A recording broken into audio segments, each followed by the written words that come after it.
Voilà, il est 11h02, donc on va commencer ce nouveau webinaire qu'Isoforms. Bienvenue. Du coup, aujourd'hui, on va parler du champ calcul. D'accord? C'est un champ qui a été pas mal sollicité sur les chats de nos précédents webinaires et qui fait l'objet de pas mal de questions également au support, donc à mes collègues et à moi-même au service support. On va commencer par les présentations. Je m'appelle Bastien Galzo, je suis chargé de support chez Kizeo depuis 2 ans et demi maintenant. Et pour cette présentation, je serai accompagné par mon collègue Julien qui va s'occuper des questions et qui va venir nous rejoindre pour se présenter. Bonjour Julien. Bonjour à tous, bonjour Bastien. Donc je suis Julien Ruinel. Ça va bientôt faire 2 ans que je travaille chez Kizeo, moi aussi. Et donc voilà, je suis là pour répondre à vos questions. Donc concrètement, on se retrouvera à la fin de ce webinaire. Bonne journée. Merci Julien.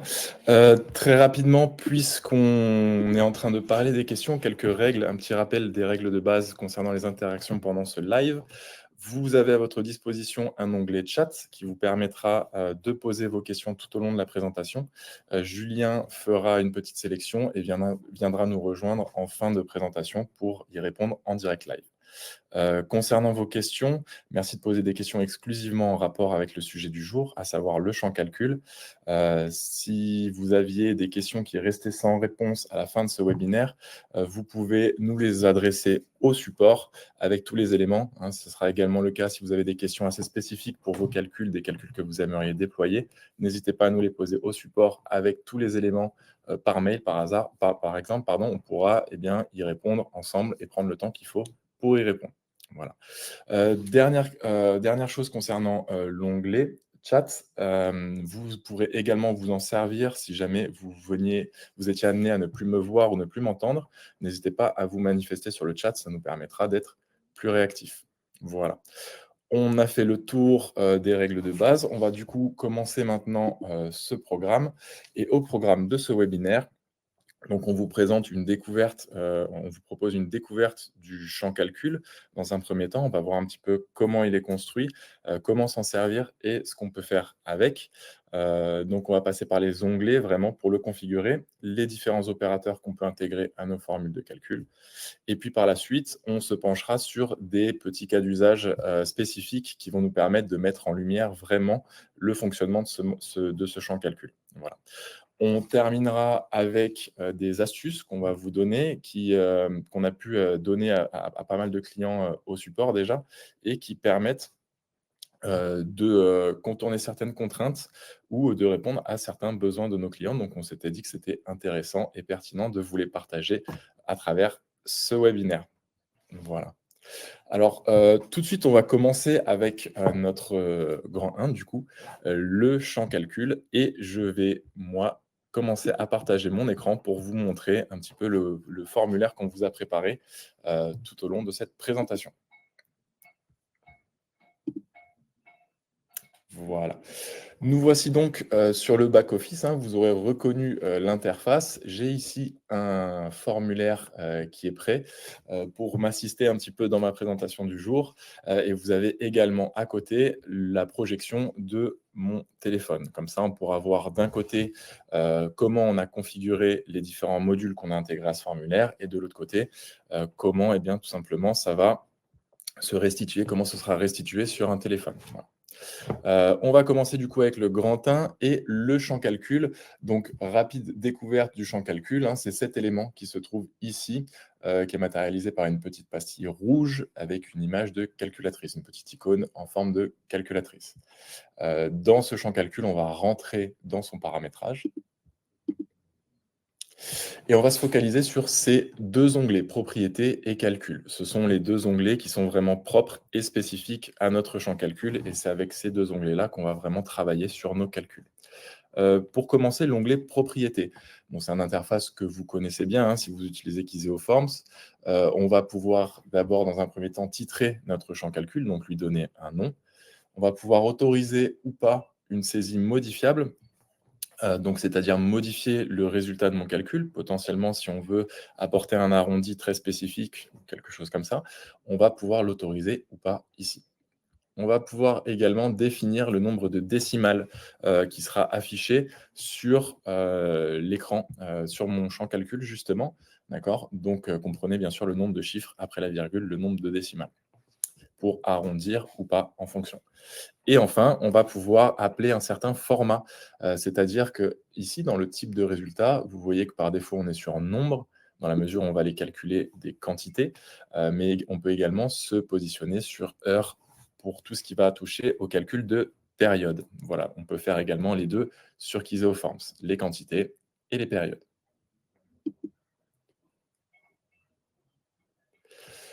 Voilà pour cet onglet propriété. Rapidement, on va maintenant se pencher sur l'onglet calcul, puisque c'est ici, sur cet onglet calcul qui est là, que l'on va pouvoir travailler vraiment efficacement, et c'est ici que tout va se passer, hein, grosso modo. Notre onglet calcul ici est composé en 3 parties bien distinctes. On va commencer par la partie du bas, qui est ici, le carré qui est le plus grand sur la fenêtre, et qui va nous servir à rentrer nos formules de calcul. Donc c'est ici qu'on va mettre en place les formules de calcul qu'on veut déployer. Très rapidement, nos formules de calcul, on va pouvoir donc intégrer tout simplement des chiffres des opérateurs, d'accord? Ce sont également des formules de calcul qui vont respecter les différentes règles de calcul, donc n'oubliez pas de mettre en place vos parenthèses, hein, si vous voulez mettre en place des formules.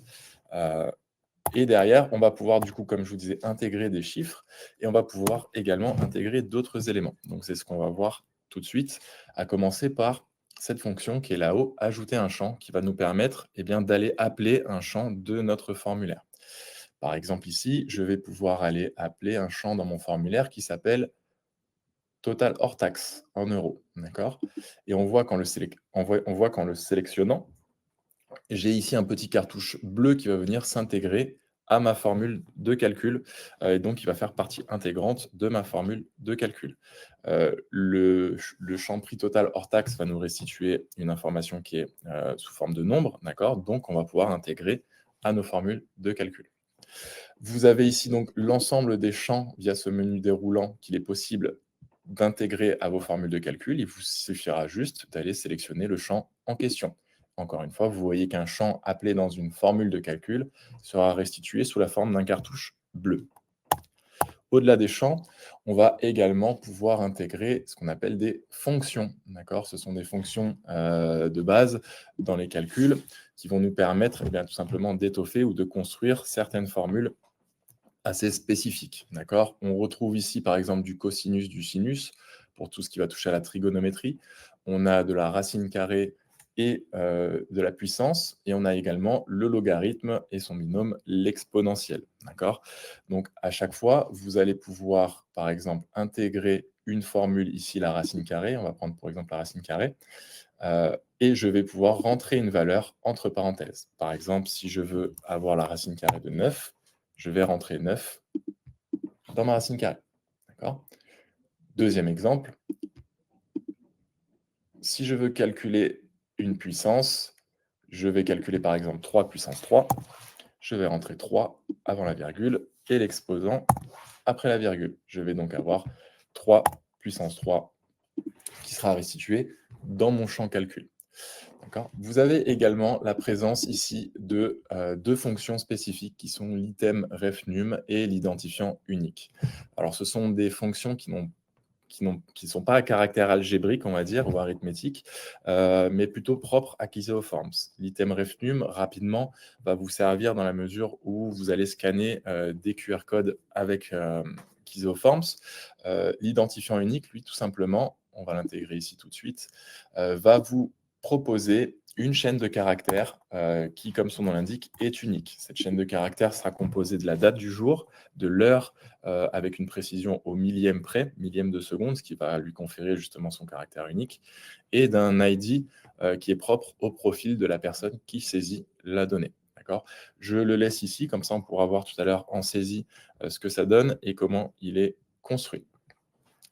Donc, rappelez-vous rapidement, quand j'ajoute un champ, je vais avoir un cartouche bleu qui va s'afficher. Quand j'ajoute une fonction, je vais avoir un cartouche rose qui va s'afficher. Je peux également intégrer des chiffres et des opérateurs. D'accord ? Et enfin, il est possible d'intégrer une dernière chose au sein de nos formules de calcul, et ça va être du texte, dans certains cas de figure spécifiques, bien sûr, qu'on passera en revue tout au long de cette présentation. Pour ce faire, vous avez ici un petit bouton « Ajouter du texte » qui va vous permettre de saisir le texte que vous voulez ajouter. Il vous suffira de cliquer « OK » pour l'intégrer, vous voyez, sous la forme d'un cartouche orange, cette fois-ci, à votre formule de calcul.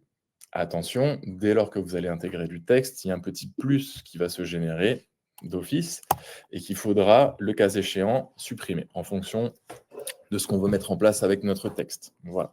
Mais on ne va pas s'étendre là-dessus tout de suite, on y reviendra plus en détail par la suite. Voilà. Le but de cette petite visite était surtout de vous montrer qu'on pouvait intégrer plusieurs éléments dans nos formules de calcul et être en mesure d'identifier et de repérer ces éléments. Je vais donc ici, hop, supprimer ma formule de calcul. Je peux tout vider hein, et repartir d'une page blanche, entre guillemets, en cliquant simplement sur ce bouton « Vider ». Vous voyez que ça va supprimer tout ce qui se passe dans ma formule de calcul. Et pour cette présentation, je vais juste vous laisser hop, la fonction identifiant unique pour qu'on puisse voir, comme convenu, à quoi ça ressemble.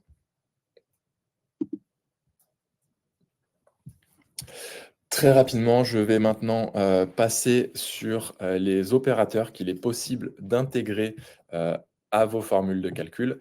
D'accord. Et pour ce faire, on va passer en saisie web, puisque c'est ce qui va nous permettre de les voir le plus distinctement possible. Très rapidement, avant les opérateurs, vous voyez que dans mon champ calcul, j'ai mon fameux identifiant unique qui est ici. C'est cette chaîne de caractères qui se compose de 3 éléments bien distincts. Le premier, on a du coup la date du jour au format américain, à savoir le 14 mars 2024. Il est ici, on a l'heure avec également l'ID du profil. Donc, c'est une chaîne de caractères qui est vraiment propre à chaque profil, d'accord, et qui va lui également permettre d'identifier qui est à l'origine de la donnée en question, d'accord. Les opérateurs, maintenant, on va les diviser en 3 catégories, ces opérateurs. Les opérateurs arithmétiques, donc plutôt classiques, on va retrouver le plus, le moins, la division, la multiplication et le modulo. D'accord. Donc pour information, le résultat d'une division, c'est son quotient. Avec le modulo, on va faire ressortir le reste de notre division. Voilà. Petit élément comme ça. On va donc fermer ces opérateurs arithmétiques. Et on a également des opérateurs dits de comparaison, donc qui vont nous permettre de pousser un petit peu plus nos formules, d'aller vérifier des règles notamment, et d'aller mettre en place des comparaisons. Donc on les connaît, hein, inférieur, inférieur ou égal, l'égalité, l'inégalité. Voilà. On va pouvoir intégrer ces chaînes de caractères dans nos formules pour avoir des résultats donnés. Enfin, derniers opérateurs qu'il est possible d'intégrer, ce sont les opérateurs logiques. Ces opérateurs logiques vont nous permettre, eux, de poser des conditions, donc poser des questions, entre guillemets, via du calcul de conformité, d'accord, et derrière, de compiler nos conditions, donc de les cumuler ou d'être en mesure de choisir l'une d'entre elles, parmi l'une d'entre elles. D'accord. Ce sont les fameux opérateurs logiques dont on se servira beaucoup, comme je vous le disais, sur les calculs de conformité. Pour finir avec les opérateurs, vous pourrez les retrouver bien sûr dans un tutoriel dédié au champ calcul qui se trouve sur notre centre d'aide Kiseoforms, d'accord, qui a fait peau neuve récemment. Donc je vous invite vraiment à aller le consulter, ce centre d'aide. Vous y trouverez toutes sortes de tutoriels ou d'informations qui vous faciliteront la vie justement dans l'utilisation de Kiseoforms. On a fini maintenant avec eh bien, nos opérateurs et notre champ calcul, la découverte du champ calcul dans les grandes lignes. Et je vous propose qu'on passe maintenant sur des petits cas d'usage spécifiques qui vont nous permettre eh bien, d'illustrer ce que je vous ai montré avec le champ calcul. D'accord ?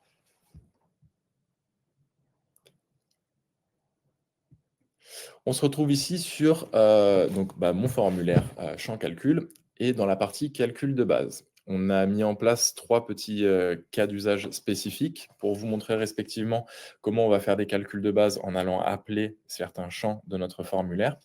On a également, la possibilité de faire un calcul de période en allant appeler des champs date et heure et enfin le calcul de conformité. Pour commencer, on va se baser sur le calcul de base avec le passage d'un montant hors taxe vers un montant TTC. D'accord? Plusieurs éléments ici composent, ce module sur mon formulaire. J'ai donc ici un nom, de produit, d'accord? Je vais rentrer à côté, hop, en saisie sur mon formulaire. Voilà, sur mon calcul de base, qui est ici. J'ai donc un nom, du produit qui est une tablette tactile, hein, qu'on a mis par défaut pour, rester un petit peu dans le thème. Un prix unitaire, donc qu'on a évalué à 150 € hors taxe l'unité et une quantité qui va être que je vais pouvoir, du coup modifier, d'accord? Que je vais pouvoir indiquer. Avec ces 2 premiers éléments, à savoir le prix unitaire et la quantité, je vais pouvoir faire un premier calcul, à savoir le prix total hors taxe. D'accord, qui est ici sur mon formulaire. Vous voyez que 150 par 1, j'ai bien 150 € en hors taxe pour l'instant. Dans un second temps, on ira identifier un taux de TVA pour voir que le montant total passera du hors taxe au TTC. Les deux pourront se calculer simultanément. Par exemple, si je modifie ici la quantité de tablettes, on voit que tout de suite, mon montant passe à 300 €, ce qui font que les calculs se font en temps réel et directement. D'accord ? Je repasse sur un montant, sur une quantité de une tablette pour avoir mon montant à 150 €. Rapidement, qu'est-ce que ça donne côté back-office? Déjà, ce petit calcul simple, on va voir que j'ai mon prix unitaire dans un champ de saisie, qui est ici, et que j'ai mis en type nombre décimal. D'accord? Comme ça, je vais pouvoir rentrer des nombres dans ce champ de saisie. J'ai également un champ compteur ici qui va me permettre de préciser la quantité d'articles. Et je vais récupérer ces deux éléments tout simplement dans un champ calcul total hors taxe en euros. On va voir ce que ça donne tout de suite. Donc j'ai nommé mon champ calcul total hors taxe en euros, j'aimerais avoir 2 décimales et bien sûr le type de résultat est un nombre puisqu'on calcule un montant. Au niveau de ma formule de calcul maintenant, vous voyez que j'ai fait appel à 2 champs, j'ai donc 2 cartouches bleues pour rappel et on a fait une opération assez basique, à savoir le prix unitaire hors taxe multiplié, donc en allant appeler notre fameux opérateur, par la quantité.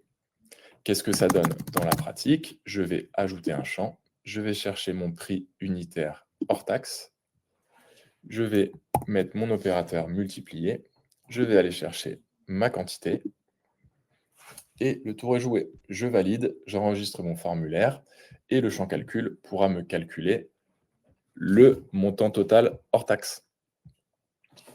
Je vais supprimer la formule pour éviter de doublonner tout ça et je valide mon champ. Donc on voit tout de suite que si je modifie également le prix unitaire de ma tablette, le calcul se fait également en temps réel. D'accord? 2 tablettes à 200 €. On arrive sur un total hors taxe de 400 €. OK, voilà pour un calcul vraiment basique. Maintenant, on va continuer, on va pousser un petit peu la chose et on va aller calculer un taux de TVA, sur ce calcul. D'accord? J'ai ici, vous l'avez vu du coup, un champ, taux de TVA qui est un champ choix, qui va restituer les 3 taux les plus utilisés, on va dire 5, 10 et 20. Pour, essayer de simplifier un petit peu notre cas de figure, on n'a pris que ces 3 là, d'accord? 5, 10 et 20 et on va aller chercher tout simplement le taux de TVA qui s'applique à ma tablette tactile. Et on va voir qu'en allant sélectionner ce taux de TVA, d'accord, en mobile ici, et bien tout de suite, ça va aller impacter le prix TTC. Par exemple, 200 € avec un taux de TVA à 20 nous donne un montant total TTC de 240 €, quand le total hors taxe ne bouge pas, bien sûr. À 10 on aura 220 € à 5,5, 211. Donc vous voyez encore une fois qu'on peut faire preuve de pas mal de flexibilité puisque les calculs vont vraiment se faire, en temps réel. Il vous est bien sûr possible, via une liste référentielle, pour ceux qui connaissent un petit peu, de lister tous vos articles, d'accord, et en référence d'avoir à chaque fois le prix unitaire et le taux de TVA associé pour automatiser également un petit peu vos calculs. Voilà. Côté formulaire maintenant, comment est-ce qu'on a mis en place cette formule assez basique qui est le passage du hors-taxe au TTC? Bon, bah, c'est une formule qui est bien connue, hein, à savoir qu'on va récupérer notre prix total hors taxe et on va multiplier ce prix total hors taxe par le taux de TVA en pourcent plus 1. D'accord? Et ici, j'attire votre attention sur ces parenthèses ici, d'accord? Il faut bien faire attention, comme en algèbre, comme en calcul, en mathématiques, de bien placer ces parenthèses pour définir des priorités de calcul.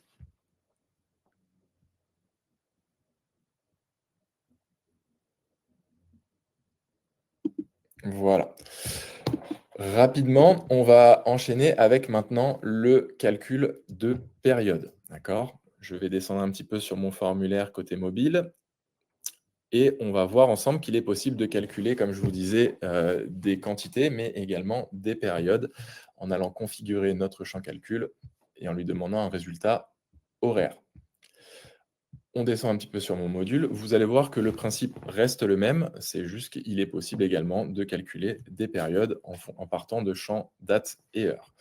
J'ai ici du coup deux champs date et heure dans mon formulaire, heure d'arrivée sur site, heure de départ du site. Par défaut, ils sont similaires, d'accord, ce qui me donne une restitution d'un temps passé sur site de 0 heure, 0 minute. D'accord. Maintenant, ce qu'on va faire, on va aller modifier l'heure de départ, l'heure d'arrivée. Et on voit bien que le calcul va se faire automatiquement. À savoir, je pars d'une heure d'arrivée à 18 h, je prends une heure de départ à 18 h 30, j'ai bien passé 30 minutes sur mon site. D'accord. Si je pars à 2h30, à 20h30, pardon, j'aurai passé 2h30 sur mon site. D'accord. Dans la mesure où vous voudriez calculer deux dates avec, qui se suivent sur des jours consécutifs, par exemple, il est 11h24 le 14 mars, je veux calculer la période entre 11h24 le 14 mars et 11h24 le 15 mars. Il faudra passer non pas par des champs heures, mais bien par des champs date et heure, pour qu'ils puissent vous calculer l'intégralité de la période. D'accord. Si vous mettez du coup dans votre calcul 11 mars 18 h jusqu'au 12 mars 18 h, vous aurez ici un temps passé sur site de 24 heures. D'accord. Voilà, encore une fois, on vous montre un petit peu les fonctionnalités basiques qu'il est possible d'utiliser avec ce champ calcul. Libre à vous de calculer une période passée sur site. Également, vous pouvez intégrer des temps de pause qui seront calculés également. Et puis derrière, vous pourrez mettre en place une formule de calcul qui vous permettra de calculer, pourquoi pas, du temps passé sur site effectif, du temps de travail effectif. D'accord? Donc, libre à vous derrière d'étoffer un petit peu vos formules en fonction de vos besoins. Encore une fois, au support, on est également là pour discuter de vos projets. Donc, on se fera une joie de vous assister dans ces démarches. On a terminé notre deuxième petit cas d'usage, notamment sur le calcul de période, et on va se focaliser maintenant sur le calcul de conformité, dont on se sert énormément sur Kiseoforms. On va voir en quoi ça consiste et comment le mettre en place, ce calcul de conformité. Pour ce cas de figure, j'ai donc un tableau, d'accord? Et dans ce tableau, j'ai listé des points d'inspection. Pour chaque point d'inspection, je vais donner un diagnostic, à savoir conforme, non conforme. Et par le biais d'un calcul de conformité, je vais aller relever le nombre de points conformes et le nombre de points non conformes. Donc, ça va se passer ici, d'accord? Et vous allez vite voir qu'à chaque fois que je vais cliquer sur conforme ou sur non conforme, il y a une petite incrémentation qui va se faire dans le champ concerné.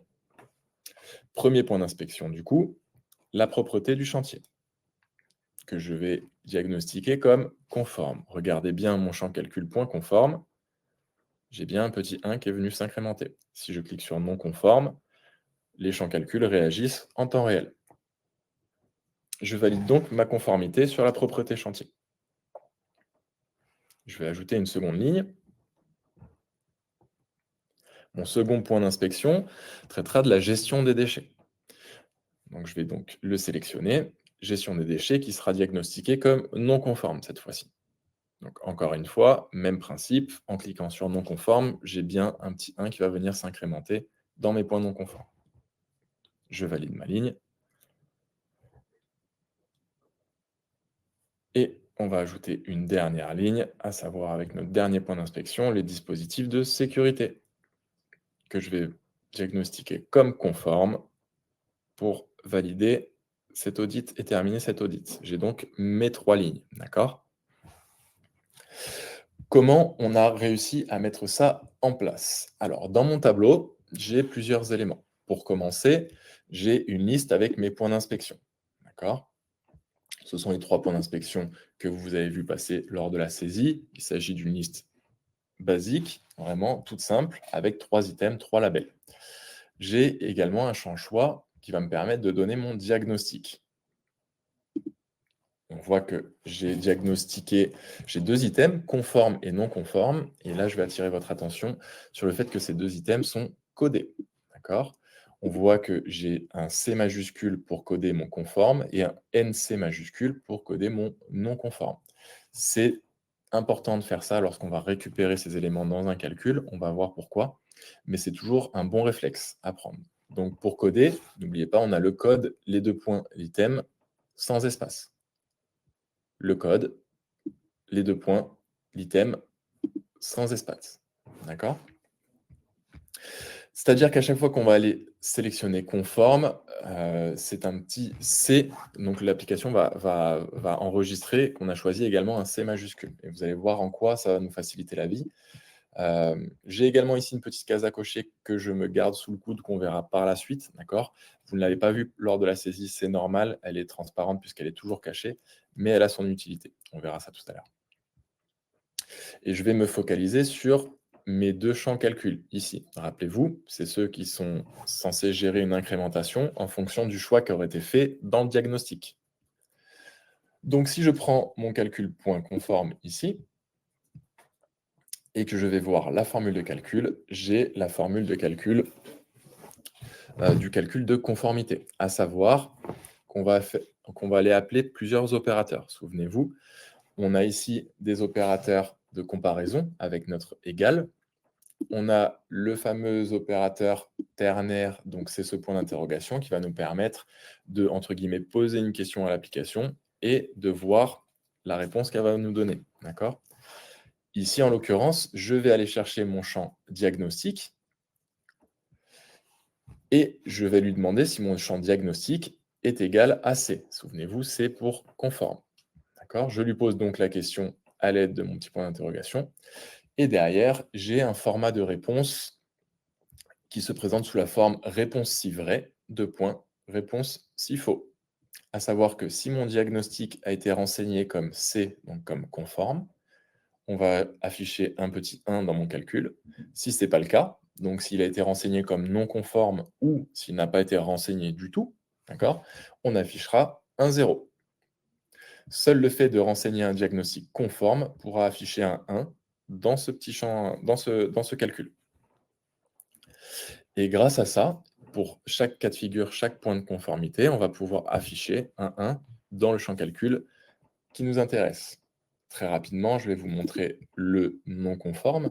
C'est exactement la même formule, sauf qu'on a changé le code, tout simplement, à savoir que la question posée maintenant, c'est est-ce que mon diagnostic a été rempli comme non conforme? À ce moment-là, on affiche un 1 ou un 0. D'accord? Très rapidement, je vais vous remettre la formule également ici. Je vais chercher mon diagnostic, qui est un champ, donc cartouche bleue. Je mets mon opérateur, égal pour ce qui veut dire égal en langage mathématique. Je vais ici ajouter du texte, d'accord? On est sur un des 3 grands cas de figure où on va aller ajouter du texte dans nos formules. C'est pour faire remonter un code, notamment. Donc, ajouter du texte pour intégrer mon NC, non conforme. Je vais supprimer ce petit plus qui vient se mettre par défaut. Encore une fois, on verra tout à l'heure pourquoi, mais il y a une raison pour ça. Et je vais lui poser la question. Est-ce que mon diagnostic a été relevé comme non conforme? Réponse si vrai, réponse si faux. Donc ici, on va chercher à mettre une petite incrémentation si c'est non conforme. Je vais mettre 1. Si c'est autre chose, donc conforme ou non répondu, je vais laisser un 0. Et voilà, j'ai mis en place une formule de calcul de conformité ou calcul conditionnel.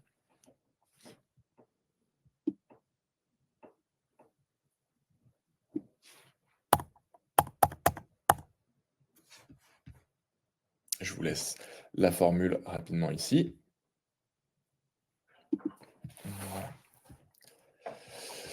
Voilà, on a donc fini avec ces 3 petits cas d'usage qui peuvent mettre en lumière le fonctionnement du champ calcul, les différents éléments qu'on va pouvoir intégrer à nos formules. Et maintenant, on va aller regarder dans quelle mesure eh bien, on va pouvoir pousser un petit peu la chose, entre guillemets, et vous donner quelques astuces avec ces fameux cas d'usage, avec ce fameux champ calcul. Ce sera l'objet de mon grand 3, les astuces pour faire fonctionner le champ calcul.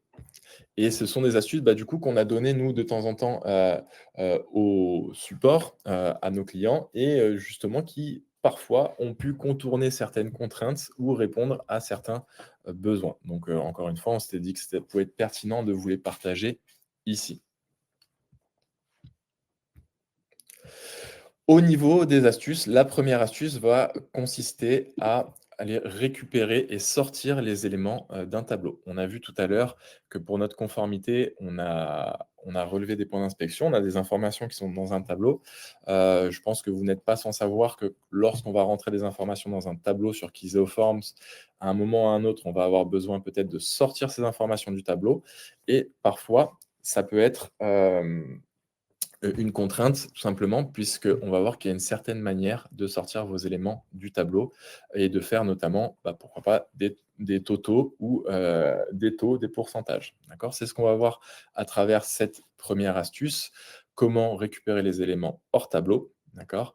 Et pour les retravailler tout simplement derrière.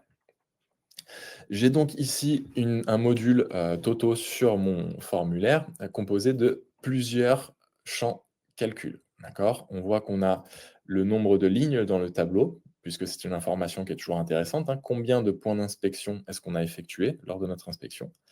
Et parmi ces lignes dans le tableau, combien sont conformes, combien sont non conformes? Une fois qu'on a réussi à sortir ces informations du tableau, déjà, on va pouvoir les retravailler et mettre en place un taux de conformité. Taux de conformité qui, passé un certain seuil, nous donnera une conclusion sous forme de texte. D'accord? Comment ça se traduit lors de la saisie? Eh bien, tout simplement, on va aller voir ici la partie totaux en fonction de ce que j'ai déjà rempli dans mon tableau. Donc, souvenez-vous, j'ai 3 points d'inspection, d'accord? 3 lignes dans mon tableau ici. 2 d'entre elles sont conformes, une n'est pas conforme. On voit bien qu'on retrouve ici le nombre de lignes dans le tableau qui est égal à 3, donc le nombre de points inspectés, on en a bien 3. Et parmi ces 3 points, j'ai 2 conformes et 1 point qui est non conforme. 2 sur 3, ça me donne un taux de conformité qui est de 66,67 avec l'arrondi. Et 66,67, on va voir par la suite que c'est suffisant pour me faire décrocher la mention entre guillemets conforme et déclencher cette conclusion conforme. D'accord? Si jamais j'intervertis un petit peu les rôles et que je passe d'une conformité à une non-conformité pour changer un petit peu mes statistiques, on a toujours 3 lignes dans le tableau. Cette fois-ci, par contre, on n'a plus qu'une conformité, 2 non-conformités, ce qui nous donne un taux de conformité de 33,33%, ce qui est insuffisant pour déclencher ma mention conforme. J'ai donc le non conforme qui s'affiche. Encore une fois, vous voyez que c'est en temps réel, donc vous pouvez vraiment faire preuve de réactivité là-dessus. Par principe, je vais me remettre en conformité. et retourner à mes 66,67% et ma conclusion conforme. Comment est-ce qu'on va arriver à ce résultat côté back-office? Donc, je repars sur mon formulaire, sur mes totaux, d'accord, qui sont là. Et tout d'abord, le nombre de lignes dans le tableau, on va le calculer de la manière la plus simple qui soit. Rappelez-vous, j'ai gardé sous le coude ma petite case à cocher ici qui était dans le tableau. Eh bien, il est temps d'aller regarder ça de plus près puisque c'est cette case à cocher à elle seule qui va me permettre de compter les lignes saisies dans mon tableau. Pour ce faire, on va mettre une case à cocher avec une valeur par défaut cochée. D'accord ? Et cette case à cocher, comme je vous le disais, est transparente lors de la saisie. Donc, on va la mettre en champ toujours caché. C'est-à-dire que si je reformule, à chaque ligne de tableau rentrée, à chaque point d'inspection diagnostiqué, je vais avoir caché derrière une case à cocher qui sera cochée à chaque fois. Tout simplement, le résultat de cette case à cocher, quand je vais l'intégrer dans mon champ calcul qui est ici, le nombre de lignes dans le tableau, va générer un petit 1 à chaque fois qu'elle est cochée. Donc à chaque ligne, ma case est cochée, ma case génère un petit 1. D'accord ? Donc vous l'aurez compris, pour avoir le total de lignes, il faut tout simplement avoir le total de cases cochées. Et pour ce faire, dans un champ calcul, donc onglet calcul encore une fois, on va aller pouvoir récupérer la somme de mes cases à cocher. J'ai ici, parmi les champs simples qui composent mon formulaire. Et dès lors qu'un élément est dans un tableau, donc potentiellement soumis à une répétition, d'accord, il va avoir des valeurs multiples, cet élément, puisque ce n'est pas spécialement la même valeur pour chaque ligne de notre tableau. D'accord ? Pour notre case à cocher, il s'avère que ce sera exactement la même valeur pour chaque ligne de notre tableau, à savoir la valeur 1. Il nous suffit tout simplement d'aller chercher derrière la somme ici de mes cases à cocher. 3 lignes de tableau remplies égale 3 cases à cocher cochées, donc 3 fois 1, c'est QFD. J'ai donc mon nombre de lignes dans le tableau qui est restitué aussi simplement que ça. On va maintenant faire à peu près la même chose avec le total de conformité et le total de non-conformité, à savoir qu'encore une fois, on va chercher à additionner tous les points conformes et tous les points non conformes qui ont été saisis dans mon tableau. D'accord ? Et pour ce faire, il me suffit de créer les champs donc total conforme, total non conforme, et pour chacun d'entre eux, d'aller chercher les sommes en question. Donc j'ai ici la somme de points conformes et la somme de points non conformes. Sur ces 3 premiers champs, ce que vous voyez apparaître ici en jaune, j'ai donc sorti les informations de mon tableau. D'accord ? Ici, j'ai sorti le nombre de cases à cocher. Ici, j'ai sorti le nombre de points conformes. Et ici, j'ai sorti le nombre de points non conformes. Et avec ces 3 informations hors tableau, je vais maintenant aller pouvoir les récupérer dans un 4e champ pour calculer mon taux de conformité, à l'aide d'une formule, encore une fois, assez simple, qui est la formule du pourcentage. En gros, sur toutes mes conformités, sur l'ensemble de mes conformités fois 100, d'accord, que je vais diviser par le nombre de points inspectés au total. Et ça va me donner un taux qu'on a vu tout à l'heure, qui est à 66,67% ici, pour 2 conformes et un non conforme.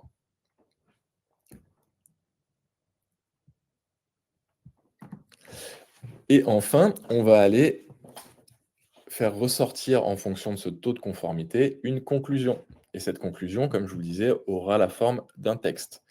C'est ici la deuxième façon qu'on va avoir d'intégrer du texte à nos formules. Encore une fois, ça se passe dans le cadre de calcul de conformité, d'accord, puisque dans une formule algébrique, on va avoir du mal à ajouter du texte en tant que tel. Mais là, en l'occurrence, on va pouvoir, vous l'aurez reconnu, hein, la construction d'un calcul de conformité avec une question qui est posée ici et une réponse sous forme de texte en fonction de si ma condition est remplie ou pas. Donc, si mon taux de conformité est supérieur, et ici strictement supérieur à 50, on affiche conforme. Si ce n'est pas le cas, on va afficher non conforme. Donc ici, vu cet opérateur, on aura besoin d'un taux de conformité strictement supérieur à 50%. Si je voulais être un petit peu plus flexible, j'ai ici un opérateur qui va me permettre d'afficher conforme lorsque mon taux de conformité est égal ou supérieur à 50. D'accord? Donc, comment on va faire? Encore une fois, je vais vous remettre la formule ici. Mon taux de conformité est ici. L'opérateur de comparaison, la valeur de référence et la question. D'accord? Ce qu'on appelle l'opérateur ternaire. Je préfère l'appeler point d'interrogation ou la question. Et enfin, le formalisme valeur si vrai, valeur si faux, qui cette fois-ci sera sous la forme de texte. Je vais donc ajouter du texte ici. Conforme. On enlève le petit plus. Les deux points.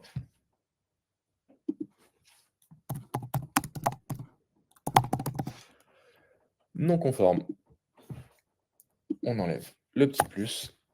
Et j'ai mis en place ma formule de conformité.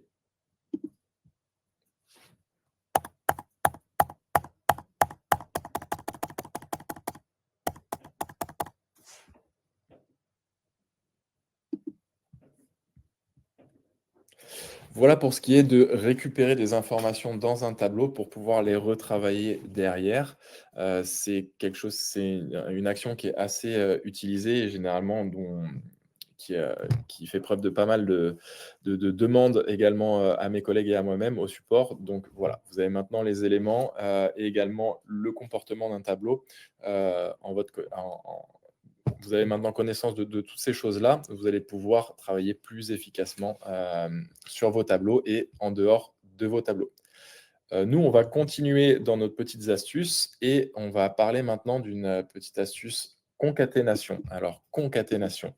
Qu'est-ce que la concaténation? La concaténation, ça va nous permettre de compiler, si on veut, plusieurs éléments au sein d'un seul et même champ calcul. C'est une petite fonction qui va nous permettre potentiellement de faire du calcul de synthèse, d'accord, des petits résumés. Et on va regarder ça tout de suite en pratique.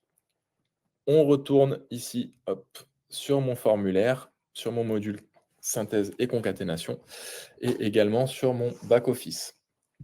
Comment se compose ce module? J'ai 3 éléments distincts, à savoir une civilité, un nom et un poste occupé. Et l'idée, ça va être de compiler ces 3 éléments, donc ils sont issus de 3 champs différents, générés par 3 balises différentes, d'accord? Et d'aller les compiler, d'aller les concaténer dans mon champ synthèse signataire. En fait, mon champ synthèse signataire va me permettre de faire la synthèse de ces 3 éléments ici, d'accord? Pour ce faire, tout simplement, on va aller appeler ces 3 champs respectivement. Et également, pour que Kiséoform s'enregistre que c'est bien une concaténation, on va aller ajouter les liés entre eux. D'accord? Et ça va se présenter sous cette forme. J'ai donc mes 3 éléments, mes 3 champs, le genre du signataire qui est ici, le nom du signataire qui est ici, et le poste occupé. Et j'ai ici ajouté du texte entre chacun de ces éléments. D'accord? Et on voit que ici, devant mon texte, j'ai bien gardé mes petits plus. Et oui, les petits plus servent avant toute chose à la concaténation. C'est pour ça qu'ils sont là. Ils ne sont pas juste ici pour nous embêter ou pour faire en sorte qu'on les enlève à chaque fois qu'on veut ajouter du texte dans nos formules. Ils vont nous permettre de concaténer nos éléments, de les compiler. Ce qui peut être très pratique. On va voir pourquoi. Alors, en l'état, je suis allé ajouter mon champ, donc genre du signataire. Donc, qui est la civilité. Je vais ajouter du texte et dans ce texte, je vais mettre un espace, puisque l'espace est considéré comme du texte. Voilà, j'ai mis un espace ici. Je vais faire OK. Et cette fois-ci, je vais laisser mon petit plus, puisque c'est ça qui fait que Kiséoform va intégrer ça comme de la concaténation. C'est en laissant ce petit plus qui va se dire OK, ici, je dois concaténer mes éléments, je dois les compiler entre eux. on va rajouter un petit plus, puisqu'il doit y avoir un petit plus de part et d'autre de notre texte, et je vais aller chercher mon deuxième champ, nom du signataire, ici. On va encore une fois ajouter du texte, et cette fois-ci, je vais mettre un espace, un petit tiret et un espace, puisque j'ai envie de matérialiser ça tel quel dans la restitution qu'il y aura au sein de mon champ calcul. Je vais valider ce texte. On rajoute un petit plus derrière également.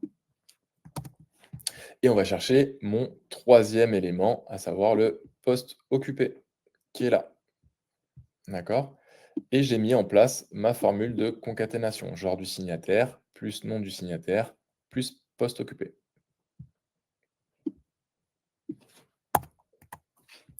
On évite le doublon, je revalide et je vous montre ce que ça donne tout de suite en saisie.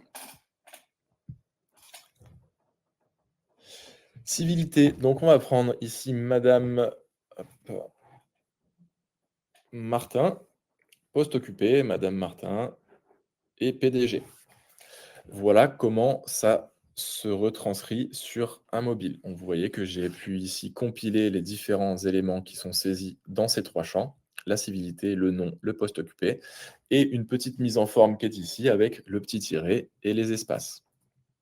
Attention, si jamais dans votre formule de concaténation, quand vous ajoutez du texte, vous ne mettez pas cet espace, d'accord? Si vous validez tel quel, vous voyez que le petit cartouche va être plus fin, mais surtout, ça ne restituera aucun espace dans votre concaténation non plus, d'accord? Ce qui fait que vous allez avoir des éléments qui seront collés. Donc, si vous voulez séparer vos éléments, n'oubliez pas de mettre un espace. C'est pour ça également que j'ai mis un petit espace de part et d'autre de mon tiret, pour obtenir un peu un espacement et aérer un peu cette concaténation. Voilà. Alors, c'est une astuce qui avait déjà été donnée lors du précédent webinaire fait par mon collègue Pierre sur un petit peu des astuces générales sur Kizoform, parce que je vous invite à aller regarder d'ailleurs si jamais, vous n'aviez pas pu y assister. Il y a encore une fois quelques astuces sympas. Et c'est une astuce qui va être très utile pour quand c'est une astuce qui va ouais, bonjour, c'est une astuce qui va être très très utile pour quand on va chercher à aller identifier nos données sur le mobile, que ce soit en boîte de réception ou dans la partie historique, d'accord? Pour ceux qui utilisent la boîte de réception, vous savez que pour identifier une donnée, par défaut, c'est l'ID de la donnée qui va être restitué. L'ID de la donnée, il est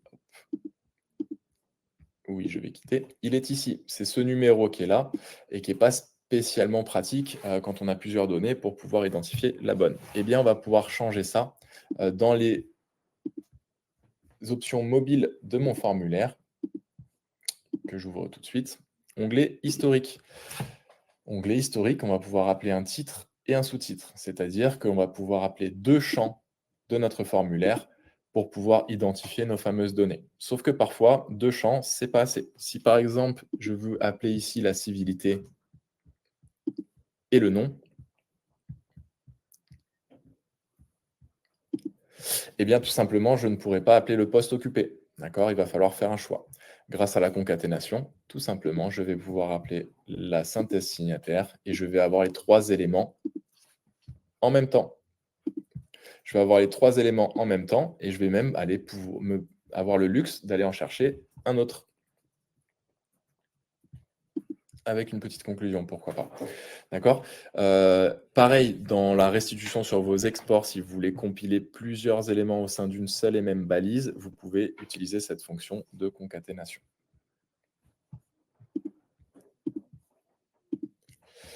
On a terminé avec cette petite astuce sur la concaténation et tout de suite, on va passer à la dernière astuce et pas des moindres, puisque grâce au calcul, on va voir comment on peut gagner en agilité sur nos règles de visibilité. En utilisant, encore une fois, les éléments que je vous ai donnés un petit peu tout au long de cette présentation, on va voir comment on peut être plus flexible et contourner un peu certaines choses liées à la visibilité. Très rapidement, comment se présente ce module? J'ai un client signataire qui est présent. Donc, on va chercher ici à valider, à finaliser notre donnée. D'accord? Et pour ce faire, il nous faut une signature. Pour déclencher la signature qui est obligatoire, j'ai besoin que mon client signataire soit présent ou bien si ce n'est pas le cas, qu'un tiers soit présent à la place du client et que ce tiers dispose d'une procuration de la part du client, bien sûr. D'accord? Donc, on est ici sur un schéma où on va avoir une condition à remplir ou alors deux conditions à remplir. On va compiler du et du ou. Et on va voir ensemble comment on peut faire ça à travers un champ calcul et encore une fois, à travers une formule de calcul de conformité. Je rentre ici sur mon calcul et j'ai mis en place une formule qui va me permettre de tester un petit peu ces conditions. En fait, c'est simplement un enchaînement de conditions que vous allez tester pour afficher une valeur ou une autre. D'accord? Donc ici, on va aller tester la présence de mon signataire. Donc rappelez-vous, ce sont 3 cases à cocher. La case à cocher va restituer un 1. D'accord? Donc la présence de mon signataire, est-ce qu'elle est cochée? Si elle est cochée, j'affiche un 1.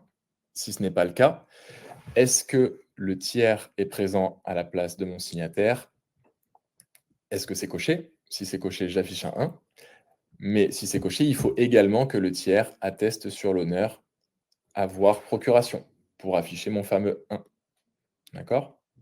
Donc ça va se présenter sous cette forme. En fait, vous allez pouvoir, grâce aux opérateurs logiques, souvenez-vous, c'est les troisièmes opérateurs qu'on a pu voir, vous allez pouvoir cumuler ou choisir entre certaines conditions. Et c'est comme ça qu'on va réussir à gagner en agilité. D'accord? Comment ça va se présenter à la saisie? J'ai mes cases à cocher. Le client signataire est présent. Je peux signer et valider ma saisie. Si le client signataire n'est pas présent, j'ai besoin qu'un tiers soit présent à la place du signataire. Vous aurez remarqué que ça ne va pas faire afficher ma signature, mais si ce tiers a la preuve de la procuration, donc si ces deux conditions distinctes sont remplies, à ce moment-là, on demande une photo de la procuration obligatoire pour que l'exemple soit un petit peu plus réaliste. Dès lors que j'ai ma photo, procuration, je vais signer et je vais pouvoir envoyer ma donnée.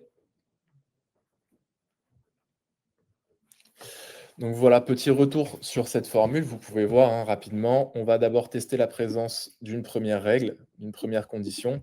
Si cette condition est respectée, on affiche un petit 1. Si ce n'est pas le cas, on va remettre une autre condition. On va tester une autre condition. Et cette condition est composée de 2 éléments.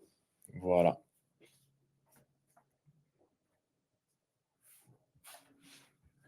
Voilà, on a fini avec cette présentation sur le champ calcul. Donc, on aura vu un petit peu ensemble comment est-ce que ce champ calcul se comporte, ce qu'on peut faire avec et les différentes utilités qu'on peut avoir, ce qui va nous permettre de faire et comment on va pouvoir l'intégrer à certains de nos process. Très rapidement, donc j'espère que vous aurez trouvé quelques informations utiles lors de cette présentation.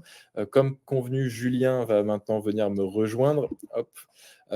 Pour traiter vos questions en live. Et Julien, écoute, je te laisse la main et rebonjour. Merci Sébastien. Alors, je vous remercie déjà pour toutes vos questions. Donc, il y en a certaines où j'ai pu répondre directement. Le but, c'est que j'en ai gardé certaines pour qu'on puisse faire un état un petit peu général qui pourront servir en fait à d'autres personnes. Alors, concrètement, on va juste essayer d'en faire rapidement au cas où. Si vous n'avez pas de réponse à votre question, n'hésitez pas à nous appeler ou à nous envoyer un mail par la suite pour que justement on puisse revenir vers vous à ce sujet. Alors, pour commencer, on va commencer par ça. Alors, peut-on récupérer une valeur saisie dans un tableau? Donc, comme vous a montré Bastien, en fait, le but, c'est de récupérer du coup une somme à l'extérieur ou alors d'effectuer en fait de la détection, c'est-à-dire voir est-ce que j'ai une valeur qui a été saisie à un moment dans mon tableau, en se servant du coup de la technique que vous a présentée Bastien aujourd'hui. Voilà. Peut-on passer un champ du formulaire en paramètre d'une fonction? Tout à fait. Vous avez la possibilité en fait de réutiliser un champ pour en obtenir la racine carrée, ou alors justement de l'intégrer à l'intérieur d'un champ puissance ou autre. En fait, il suffit juste de placer votre curseur et d'ensuite sélectionner un champ à l'intérieur. Voilà. Rapidement. Peut-on mettre une valeur au carré? Il suffit en fait de multiplier un champ par lui-même et du coup, vous aurez votre valeur au carré. Comment obtenir un pourcentage? Le pourcentage, du coup, il vous suffit de faire une règle de 3 ou alors si vous avez un pourcentage fixe, par exemple, vous souhaitez toujours obtenir 80%, vous multipliez en fait votre résultat par 0,8 et du coup, vous aurez directement votre résultat. Hop. Est-il possible d'utiliser le résultat d'un calcul comme valeur maximale ou minimale d'un champ de saisie en type nombre? Alors, pas directement, puisque le paramétrage d'un champ en lui-même, le minimum et le maximum sur un champ de saisie, ne sont pas conditionnables sur un autre champ. Par contre, ce que vous avez la possibilité de faire, c'est de mettre en place différents calculs, d'avoir un calcul en fait qui va faire une comparaison pour vérifier en fait si je suis bien sur une valeur minimale ou maximale par rapport à un autre champ. Et à ce moment-là, je vais pouvoir déclencher un texte fixe, par exemple, qui va m'afficher que je suis trop grand ou trop petit en fonction et voir potentiellement derrière si on veut bloquer la saisie, l'enregistrement, si cette valeur n'est pas, si ce champ-là n'est pas respecté, par exemple. Hop. Est-il possible d'utiliser les résultats du calcul pour avoir un cumul sur une durée donnée, c'est-à-dire en fait de cumuler plusieurs données à l'intérieur d'un seul calcul? Un calcul, c'est dans une seule donnée. Donc, si vous souhaitez faire des calculs sur plusieurs données qui vont être saisies, à ce moment-là, il va falloir exporter avec un Excel list et faire vos calculs directement sur Excel, puisqu'on ne pourra pas avoir plusieurs données à l'intérieur d'un seul formulaire, concrètement. Hop, ça c'est bon. Alors, peut-on faire une somme de champs de saisie? Donc, Bastien vous a montré, en fait, lorsque vous additionnez deux champs, concrètement, vous faites une concaténation. Donc, vous mettez deux champs et vous en créez un seul.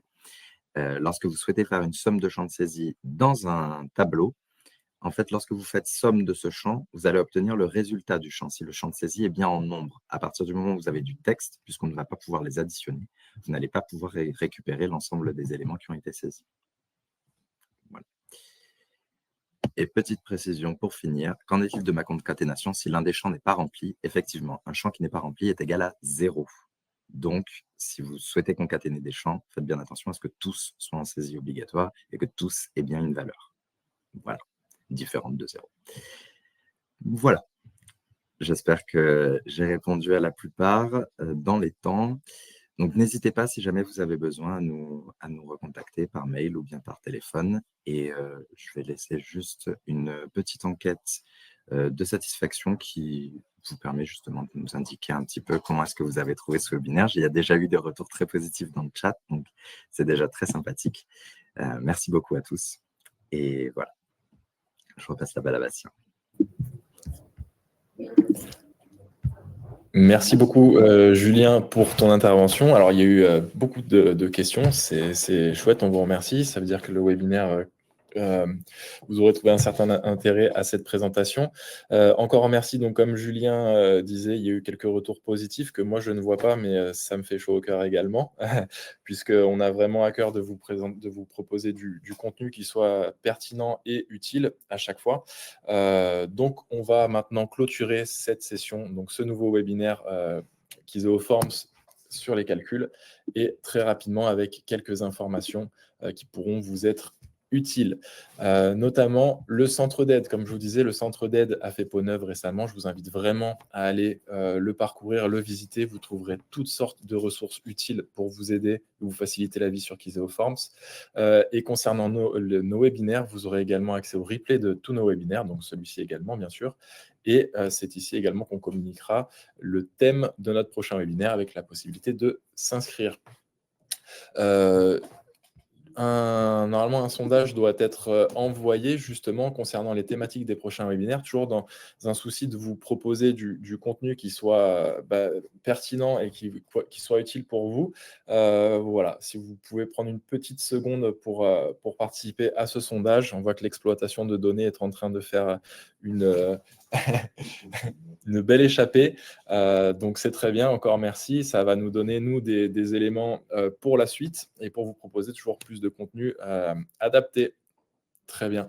On aura également un second petit sondage à vous partager sur le format du webinaire attendu. À savoir que voilà, on réfléchit également à diversifier nos formats. Donc, tout retour de votre part est bon à prendre. Vous étiez 465 inscrits, il me semble, pour cette session. Donc, un grand merci à vous, également pour votre intérêt tout au long de cette présentation. Et quant à moi, je vous laisse avec la page des contacts ici.